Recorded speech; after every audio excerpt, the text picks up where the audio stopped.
সীমান্ত পুরাই অ্যালার্ট।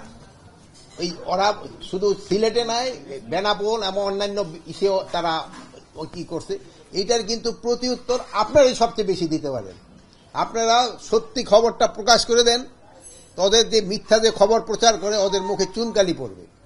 আপনারাই কিন্তু সবচেয়ে বেশি ভালোভাবে পারেন, এবং আমি আপনাদেরকে ধন্যবাদ দেই, আপনারা কিন্তু এটা প্রচারও করতেছেন।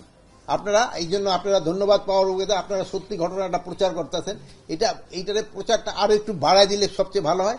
আর আমাদের যে ইংলিশ চ্যানেলে যেসব খবরগুলি হয় সেই সময় যদি একটু আপনারা একটু বেশি বলে দেন তাহলে সুবিধা হয় কি, বিদেশিরা তো অনেক সময় আমাকে বাংলাদেশি এই তো সবাই বাংলা তো বোঝে না, তারা বিদেশিরও বুঝতে পারে। আপনাদের কাছে অনুরোধ, যেসব আপনারা ইংলিশ খবরটা পড়েন বা ইংলিশের যেমন আপনাদের অনুষ্ঠানগুলিতে এইগুলিতে আপনারা এইটা বোঝেন। এখানে তো কোনো মিনিস্টার আসতেছে না যে ক্যাবিনেটে আলোচনা, এখানে স্টাফ আসতেছে, একজন সচিব আসতেছে, সচিব পর্যায়ে আলোচনা হবে। এটা আমরা যোগাযোগ মানে আমাদের পররাষ্ট্র মন্ত্রণালয়ের মাধ্যমে এটা কিন্তু করা হচ্ছে। আর প্লাস ধরেন যে ইসে আছে যে আমাদের বর্ডার সিকিউরিটি ফোর্স এবং অদের সিকিউরিটি ফোর্স এইভাবে এরও বলে দেয়, মানে এদের সাথেও হয়, কিন্তু আমাদের এই জিনিসটা পররাষ্ট্র মন্ত্রণালয়ের মাধ্যমেই হয়।